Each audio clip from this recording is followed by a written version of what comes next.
Hello again. For those who might be new to this channel, I'm Jacob Matthew Crawford, and this is Christine. And I'm Brian.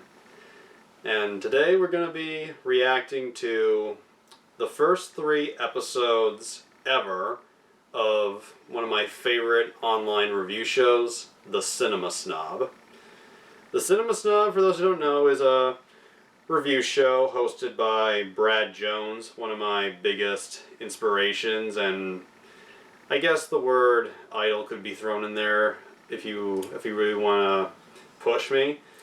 And Brad's shtick is he plays a snob who is a parody of film critics who only like artsy films and try to look for the artistic value even in movies that don't have it. Like, he based his character on Roger Ebert when he reviewed Friday the 13th, the final chapter, where he just said stuff like, "This movie is horrible. It has a message that if you're a teenager, you're gonna die." And I'm like, no. We go to these movies for nudity, gore, and a 6'5" retard in a hockey mask with a machete. We don't go for messages. It's not a deep-seated. But yeah, Brad based his character on critics like that, and part of the joke is this art-loving, stuck-up film snob. The movies he reviews are almost always, although he's kind of branched out in later years, low-budget exploitation movies, hardcore porn movies, and occasionally a religious movie. Yeah, and he acts very pretentious as a character. In real life, Brad's pretty easygoing. He just has such a great sarcastic sense of humor, and he can arguably be considered, if not for his own comedy, but for the stuff he reviews, one of the edgier reviewers you'll find. And for the past 10 years, hopefully he's still on good terms with them when I put this video out. He's been associated with Channel Awesome and Doug Walker, who are not in the best place right now. I'll get into that more maybe another day. But anyway, today we're going to watch the first 3 episodes of the Cinema Snob. Up is the very first episode from 2007, 11 years ago, Burial Ground, Nights of Terror.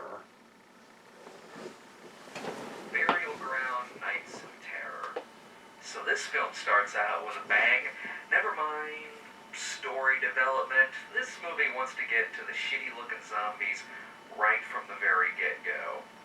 We've got this asshole professor who goes nosing around an archaeology site only to have his tour gravely interrupted by skeletal zombies. What would any normal person do? Here's what they do. They go the Night of the Living Dead route. They would run the fuck away. They'd board themselves up in a farmhouse and wait until morning for the black hero to get shot in the head. Well, not this professor though. No. He's a fucking pacifist when it comes to the living dead. I'm your friend. No.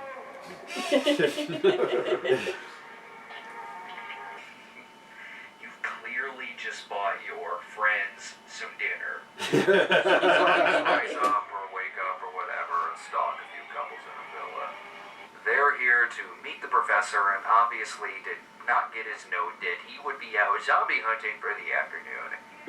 Zombies have a buffet delight, and what's one of the ways these frolicking hotties defeat some of the zombies?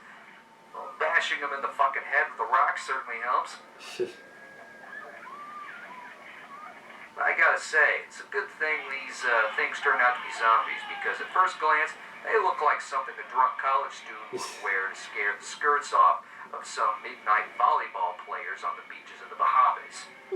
Not only that, but they look like the lame Halloween masks that you always see some dipshit wearing at a costume party, because all of the other masks got picked over, with the exception of these and the wannabe Michael Myers masks with the rubber hair. All that I can think of is that these filmmakers had a fantastic idea for some great-looking zombies, but alas, once they showed up at the Italian party tree, All of the good makeup was stolen by the creators of City of the Living Dead. Pretty good film. Surely they couldn't purchase the Michael Myers masks, though I wouldn't have put it past them. So naturally, the idea here is to become a prototype for a poor man's Skeletor in monk robes. Like all other obscure Italian zombie films of its kind, this movie comes in about 5 alternate titles, one of them being Zombie 3. Well, unfortunately, it would also have to duke it out with Zombie Holocaust, Orgy of the Dead, and even the real Zombie 3 for that high and mighty title. Although I do personally like the redundancy of one of the film's alternate titles, which is The Zombie Dead. And that is sort of like naming your movie The Fanged Vampire or The Furry Wolfman. Bottom line, I can't imagine seeing that title and think, that's a zombie movie I need to see. Clearly the zombie is dead in this one. What's interesting is that the box says Burial Ground, Nights of Terror, but the opening just says Nights of Terror, even though the movie only takes place in one night. But none of that is what makes this movie stand out the most. One of the couples in this villa has a son. The kid's name is Michael. Michael is supposed to be about 10 years old. Does this fucking Peter Lorre fetus look like he's 10 years old? Listen to his voice, too. Mother, it's gone. Smells like dead. It's a 35-year-old man dubbing the voice of a 10-year-old played by another fucking 35-year-old man. I guess it would be a little awkward, though, seeing how later in the film the incestuous 10-year-old freak show has to feel up his mother, and then later, as a zombie, chow down on his mother's tit. Yeah, something tells me this would be a harder movie to find if it were a real 10-year-old in this part. But I do own Child Bride. I guess I could live happy with this guy playing a white zombie Webster. Flowers in the Attic, this movie is not. I do not approve. So that was the very first episode of the Cinema Snob. What did you think, Brian? I think he was spot on when he made that comment about the masks at Halloween. I've been that guy, shopping too late.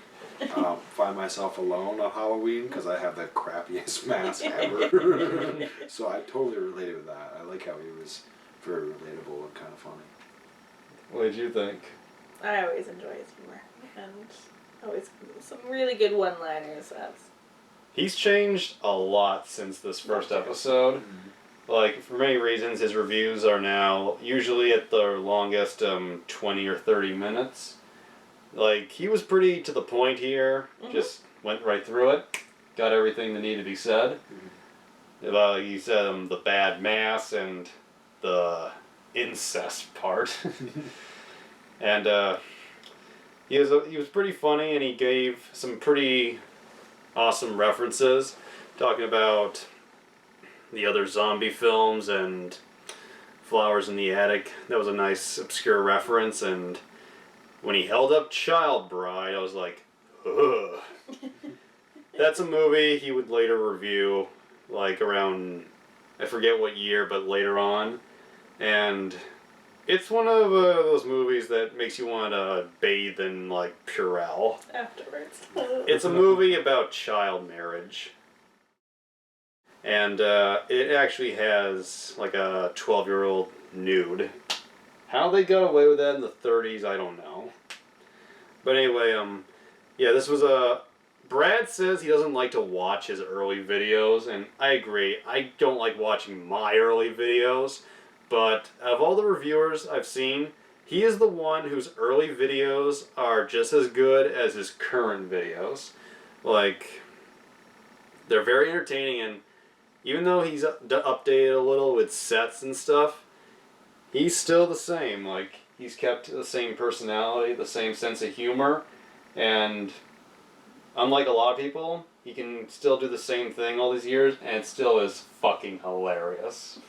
Just a wonderful. It's just a fun time, enjoyable.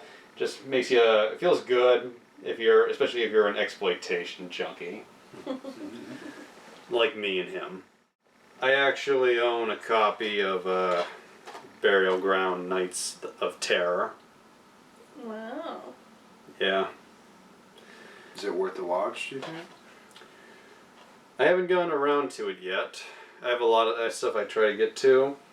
But this next one that Brad reviewed, I have seen the full movie. This is his second episode where he talks about Porno Holocaust, which I mentioned in a previous video we did, is one of the few, if not the only, zombie porn film. Porno Holocaust is the worst fucking movie I've ever seen in my life. No, seriously, I'm not just randomly saying that as if it's some bad movie flavor of the month. Porno Holocaust actually is the Holocaust of cinema. I got this piece of shit on a bootleg a long time ago after I randomly stumbled upon it in a catalog. Sure, next to the name it said that it only came in a foreign language with no subtitles, so I thought, whatever, it's Porno Holocaust. How confusing could it be? Well, I was right. The fucking thing isn't confusing. It's as clear as day that it's a goddamn piece of shit. Plus, without subtitles, I can kind of just add my own. Which we can't tell what you say because of all the pixels. Yes, I know it exists on a legit English language DVD now, but, you know, shit is shit no matter what country the ass is from. Especially Italy. A team of scientists check out a No deserted offense. island where a radioactive zombie kills them off one by one. And Okay, by sorry. scientists, I mean nymphomaniacs. What I hate so much about this movie is how they completely fucked up making a movie with the title Porno Holocaust. Sure, it could be bad, but if you make a movie with a title like this, and it's not at least a little entertaining, then you have fucked up beyond all reasonable doubt. Agreed. This is one of the most boring movies I have ever seen in my life. Let me just run through the first part of the movie with you. 4 minutes in, talking. 10 minutes in, fucking. 13 minutes, talking. 15 minutes, fucking. 20 minutes, talking. 22 minutes, fucking. 9 minutes, talking. And that just barely counts because seconds later they ease right into the fucking. It takes them a whole 40 fucking minutes to get onto this damn island, and the tedium doesn't even stop there. That's right. More talking and fucking. This time, All in Italian. every cast member seems to want to take turns having sex on a log that is washed up to shore. The fucking log sees more action than James Spader in his entire filmography. Okay, so we're 1 hour and 12 minutes into the movie, and there's the fucking zombie. If you're gonna wait that long to show me something happening, then you better fucking be Robert Altman, and this better fucking be Gosford Park. Obviously, I can't show you what the zombie does to the woman, but let's just say he sticks his dick in her mouth and it chokes her to death. Yep. What else can't I show you in this review? This, and this. But I can show you the look on my face when the zombie first shows his junk.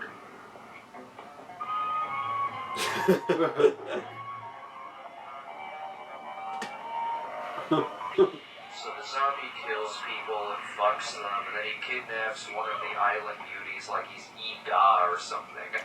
Please, Bart Joel Jr., where are you when we need you? It He's a very turns smart into zombie. a tiny rescue story to get the girl back, and could this girl act any more wooden? Save it for the fucking sex scene, sweetheart. She speaks. Oh, and it's also an informational film as well. For instance, did you know that when you're running from a radioactive zombie, that is a good time to start fucking? If I want erotic cinema, I will stick with Bertolucci's Last Tango in Paris. Thank you very much. Porno Holocaust clocks in at an hour and 50 minutes long. Another sign that they completely fucked up. If you make a movie with this title and it goes over 90 minutes, then you're just a fucking asshole. Agreed. Well, how does the movie end, you ask? Well, how do you think it ends? With talking and fucking. But at least the movie has a fuckified theme song.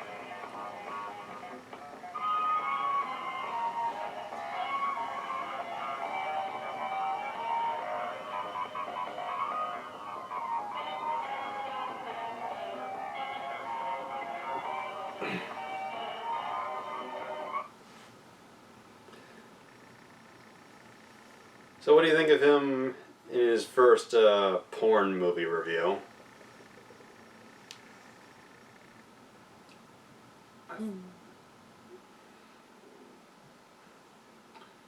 That's a tough one. That's a tough question. Became part of his reputation, and deconstructs it and doesn't show the really graphic parts, but shows just enough to let you know just how bad it is. And I have seen, in fact, Oh no. the iconic scene. That's one heck of a fun picture on there too. Oh my gosh. Yeah, I've seen the dick choking scene. It's almost worth the price I paid for this. Guess how much this cost me? $3.99. This was the only copy left on Amazon, and it was a used copy. And you can call me an idiot as much as you want in the comments down below.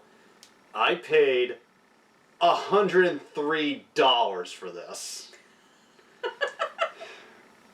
All out of curiosity. I feel like they should thank the review guy for that. Yes. because That's probably the most action that movie will ever have. If only most movie studios would get with that type of thinking, then we wouldn't have all this copyright strike battles going on. But what do I think of myself of the Porno Holocaust? I agree with Brad. Boring. In fact, when watching it, I've only seen it one time. I had to pause it 3 times and take a break. That is how bad it is. And Brad, he has seen at least he's seen hundreds of movies, a lot of them just as bad, even worse than Porno Holocaust. So I think that was a little wrong hand, but you get the point. Yeah.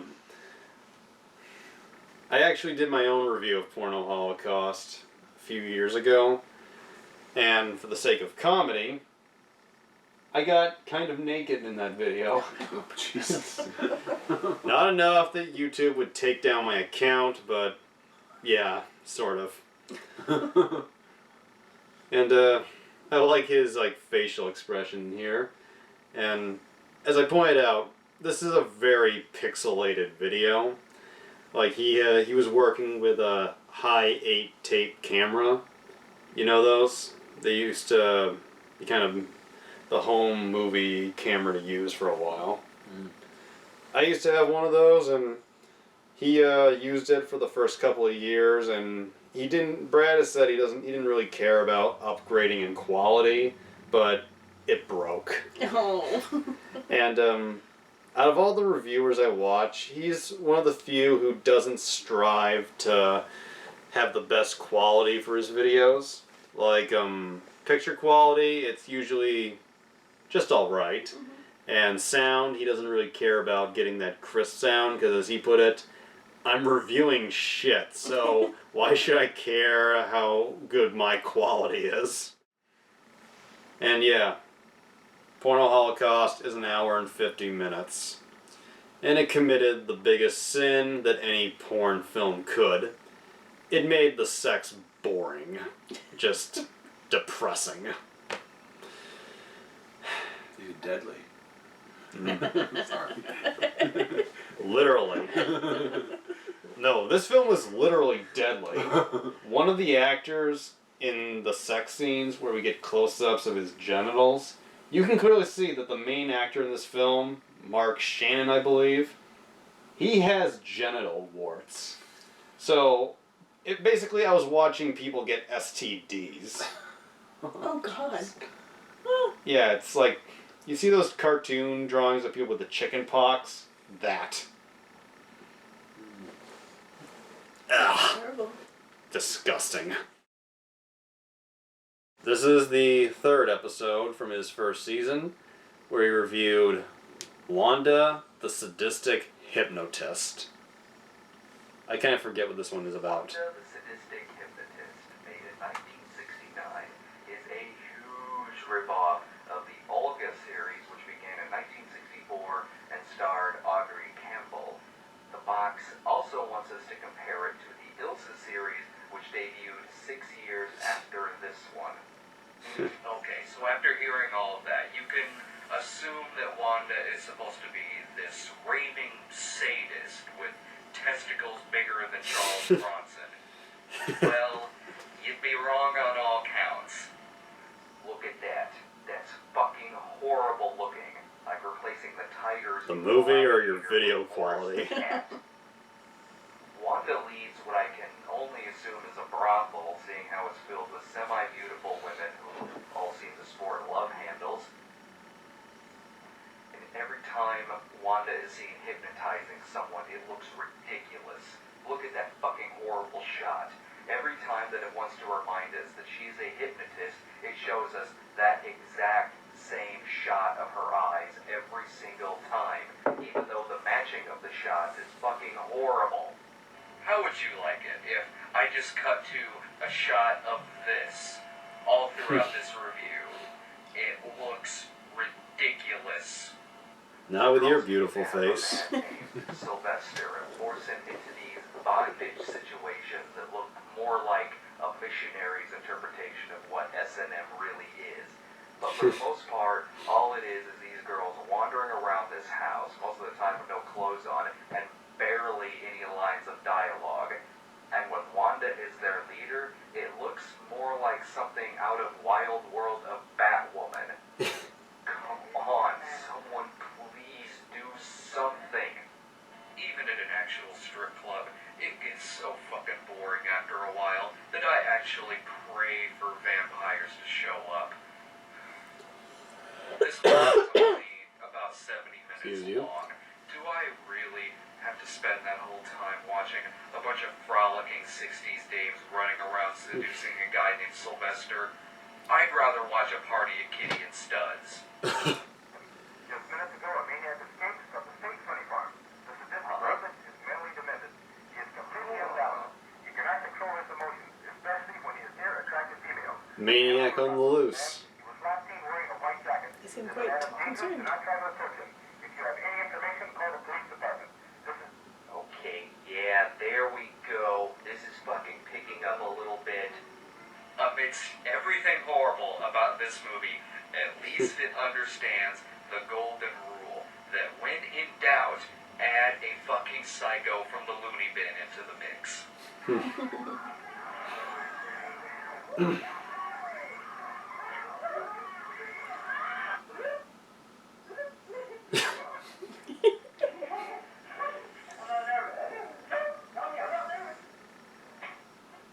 I'm the Jolly Green Giant.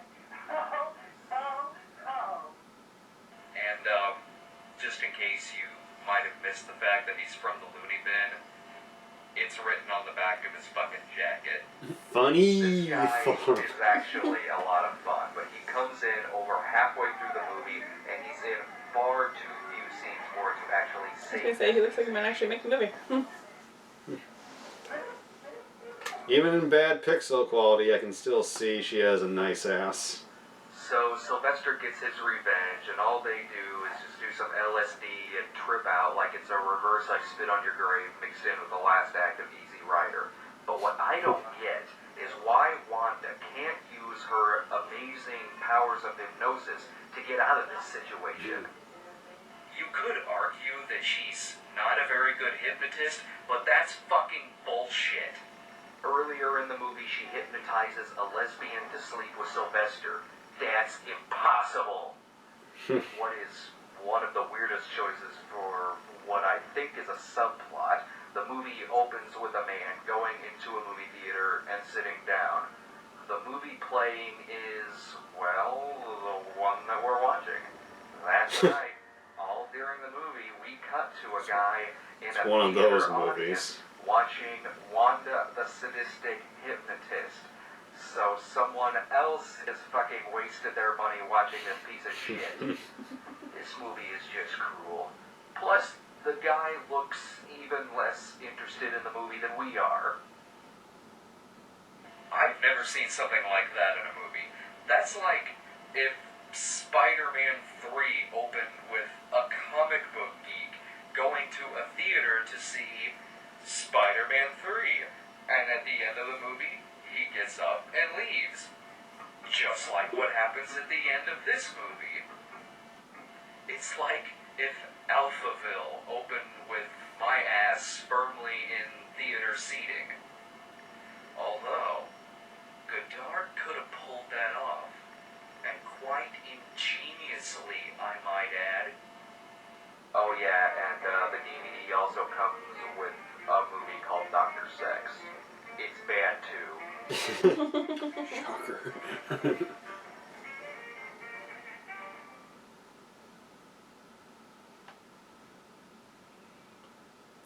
Very different from this first film. So, 3 episodes of The Snob. What's your verdict? He seemed like he's worth watching? I like how he goes kind of into this Jack Nicholson kind of talking. I like that. He does have His a, character is He's almost warning you, like, don't waste your time. I did. I regretted it, you know. he does kind of have a Jack Nicholson way of talking, and apparently his dad does too. Like it was said, like Brad in a video where he's just himself, not the snob, and I've always said what I have to say. I love the guy, and he's gone through a couple of changes over the years, mostly in where he's located and his appearance. Like, around his 3rd year as doing the Cinema Snob, he started growing a beard. And then he gained some weight at one point. Then he lost it, and then he started shaving his head. So now he's skinny, bald, with a goatee. I can relate. Not the skin part. What kind of potion I'm just joking. But yeah, which has led to him getting a lot of jokes about like Walter White. Yeah. I can see that. And according to Brad, some people like to say he looks like Anton LaVey, the guy who created the Church of Satan. He's a bald guy with a pointed goatee, very sinister. Well, looking. As a person, he was just a showman. Yeah. The Blockbuster Buster, who I'm a huge fan of, says that when he watches shows, he likes to... He'll watch 3 episodes, even if he doesn't like the first one, before he decides he wants to continue.